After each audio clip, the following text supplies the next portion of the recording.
Good morning, all of you. Today I will discuss first chapter of class 11th. That name is Some Basic Concept of Chemistry. Some Basic Concept of Chemistry. जैसा कि आप नाम सुन रहे हैं, some basic means इस chemistry के basic concept को इसमें पढ़ाया जाता है। ये फर्स्ट चैप्टर है क्लास 11th का।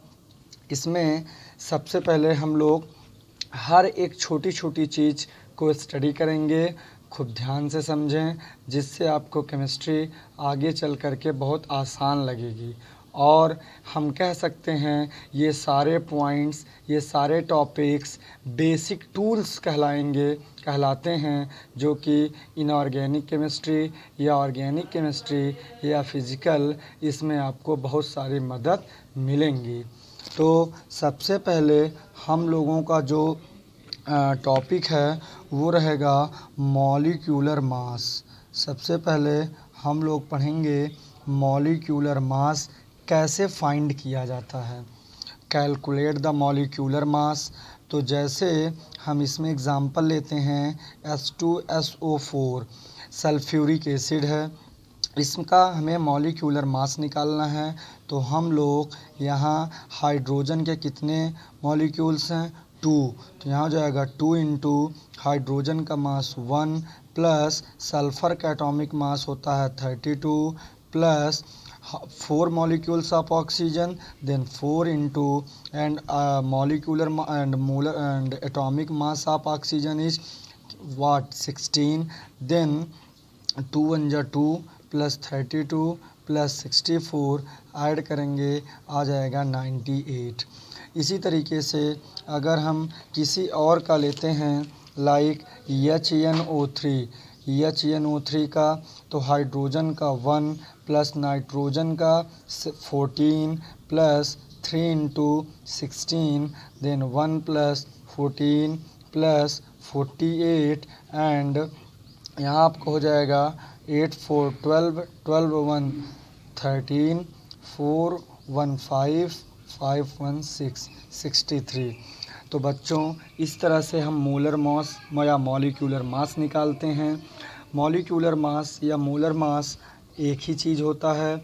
आप लोग इसमें ये समझे होंगे कि जितने भी एक कंपाउंड में जितने भी एलिमेंट्स होते हैं, उन सब का मास हम लेते हैं और ऐड कर देते हैं, हमें पता चल जाता है इसका मॉलिक्यूलर मास कितना है। इसी साथ साथ अब हम, ये बहुत बेसिक था, यह आपने क्लास 9th में पढ़ रखा है। हम लोग क्लास 11th के टॉपिक को लेते हैं। तो सबसे पहले अब हम लोगों का आएगा कैलकुलेशन ऑफ इक्विवेलेंट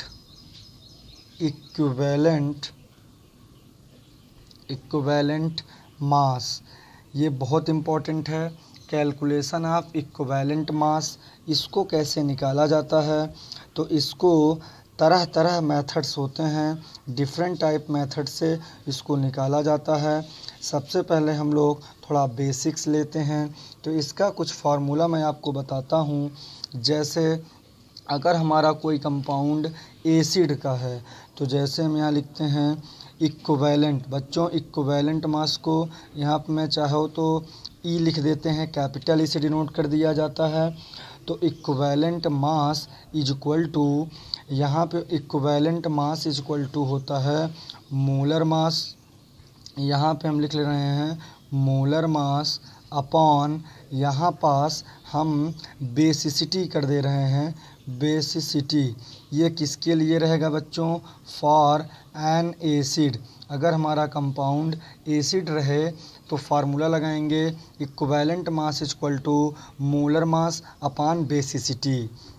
और अगर equivalent mass is equal to ये रहेगा मोलर मास अपॉन, यहाँ पास जो बेसिसिटी है, यहाँ पे मैं अगर लिख दूँ एसिडिटी, यहाँ पे मैं लिख दूँ एसिडिटी, तो ये रहेगा फॉर बेस।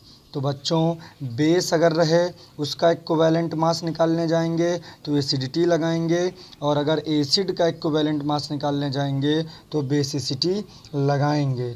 और इसका जो मेन फार्मूला होता है वो होता है equivalent mass equal to atomic, यहाँ पर ध्यान समझेंगे, एटॉमिक मास अपॉन वैलेंसी। इतने कुछ फार्मूले हैं जिसको हम लोग ध्यान से समझेंगे और इस पे एक एक न्यूमेरिकल्स करेंगे। जैसे सबसे पहले मैं आपको ये वाला फार्मूले पे क्वेश्चन बता रहा हूँ। जैसे हमसे क्वेश्चन का पूछा जाए कि oxalic acid calculate equivalent mass of oxalic acid का फार्मूला होता है COOH का whole twice dot 2H2O। It is the formula of oxalic acid, और इसका हमें निकालना है इसका इक्विवेलेंट मास। तो कैसे निकालेंगे बच्चों, ध्यान से समझिए। इसके लिए हम फार्मूला लगाएंगे। ये देखिए यहाँ पे लिखा है एसिड, और एसिड का फार्मूला होता है इक्विवेलेंट के लिए मोलर मास अपान बेसिसिटी। तो यहाँ हो जाएगा equivalent mass equal to molar mass upon basicity. और बेसिसिटी कैसे देखी जाती है बच्चों, यह आपने क्लास 10th में पढ़ रखा है। जैसे COOH का होल ट्वाइस डॉट 2H2O, इसका मोलर मास अगर हम निकालेंगे तो आएगा 126। मैंने भी आपको समझाया था मॉलिक्यूलर मास या मोलर मास कैसे फाइंड किया जाता है। चलिए एक बता देता हूँ। जैसे COOH का होल ट्वाइस डॉट 2H2O है, तो यहाँ पे 2 से मल्टीप्लाई कर देंगे। कार्बन का 12, ऑक्सीजन 2 हैं तो 32, प्लस हाइड्रोजन 1 है तो यहाँ पे 1 हो गया। और इसको कर देंगे तो ऐड करेंगे तो 32 और 12 जोड़ेंगे तो कितना आएगा 44, 1 45, और 2 से मल्टीप्लाई 90, और प्लस H2O का होता है 18, और 18 का 2 मल्टीप्लाई करेंगे 36, तो ये आएगा 126। और अपॉन बेसिसिटी क्या है, तो बेसिसिटी बच्चों अगर बेसिसिटी कैसे देखी जाती है थोड़ा ये देख लीजिए। जैसे हमारे पास हो HCl, तो HCl में कितने H हैं, 1, तो इसकी बेसिसिटी कितनी हो गई, 1। अगर यहाँ पे H2SO4 होता और पूछा जाता कितनी बेसिसिटी है, तो जितने हाइड्रोजन हो। तो बच्चों ध्यान से समझेंगे, बेसिसिटी निकालने के लिए H+ मतलब हाइड्रोजन आयन देखे जाते हैं, और एसिडिटी के लिए हाइड्रोक्साइड आयन OH देखे जाते हैं। तो यहाँ पे देखिए H कितने हैं, आपको 1 लग रहा होगा लेकिन यहाँ पे 2 है, होल ट्वाइस है, तो यहाँ बेसिसिटी कितनी निकल के आई, 2, और इसको कैंसिल करेंगे तो आ जाएगा 63। तो आपका ये पहला क्वेश्चन हो गया। अब दूसरा क्वेश्चन मैं अगर आपको दूं यहाँ पे कि H3PO4 का हमें निकालना है कि H3PO4 का क्या निकालना है, हमें इक्विवेलेंट मास निकालना है। तो कैसे निकलेगा, इसको निकालने के लिए हम लोगों को थोड़ा सा दिमाग लगाना है। और क्या है देखिए इसको। जैसे बच्चों H3PO4 की अगर हम बेसिसिटी देखें तो निकल के आएगी कितनी, 3, क्योंकि 3 हाइड्रोजन हैं। लेकिन हम यहाँ पे हाइड्रोजन आयन को देखते हैं और कैसे करेंगे इसको देखिए। तो यहाँ हो जाएगा इस गोज़ टू, ये बन जाएगा H2PO4 माइनस, प्लस यहाँ पे H+ निकलेगा। तो H+ आया, कितने हाइड्रोजन प्लस आयन आए, 1 आया। और H3PO4 का अगर हम मोलर मास निकालेंगे तो आएगा 98। तो यह ध्यान समझेंगे, यहाँ कितना आएगा 98 आएगा, और बेसिसिटी कितनी आई है 1, तो इसका इक्विवेलेंट मास कितना आएगा 98। इसी तरीके से ये तब का क्वेश्चन होगा जब किसी रिएक्शन में H3PO4 रिएक्ट करके H2PO4 माइनस बनाता हो, तब के लिए ये लगाएंगे। इसी के साथ साथ हम दूसरा क्वेश्चन लेते हैं, और दूसरे क्वेश्चन में ध्यान से समझेंगे। हम ले रहे हैं अब कुछ आयंस का, जैसे NaOH का इक्विवेलेंट मास निकालना है। तो इसका फार्मूला क्या रहेगा, इक्विवेलेंट वेट, और किसके लिए है, बेस है, NaOH एक बेस है, इसका निकालेंगे। तो फार्मूला तो आपको मालूम ही है कि मोलर मास अपान, बच्चों ये बेस है, तो बेस के लिए क्या किया जाता है, एसिडिटी रखी जाती है। तो मोलर मास NaOH का कितना आएगा, Na का 23, ऑक्सीजन का 16 और हाइड्रोजन का 1, इसको जोड़ेंगे तो कितना आएगा 40।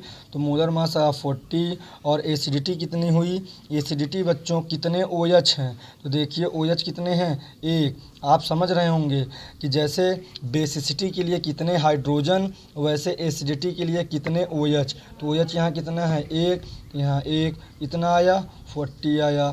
तो NaOH का इक्विवेलेंट वेट कितना आया, 40 आया। इसी तरीके से अगर हम लोग CaOH का होल ट्वाइस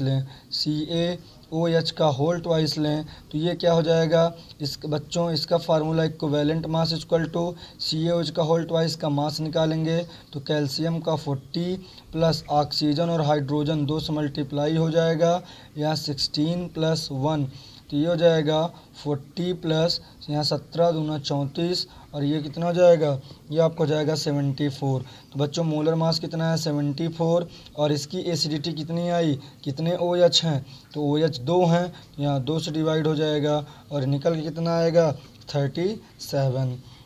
इसी तरीके से अगर हम और लें NH3 का निकालें, NH3 अमोनिया का, तो अमोनियम कैसे निकलेगा, थोड़ा इसको समझिए।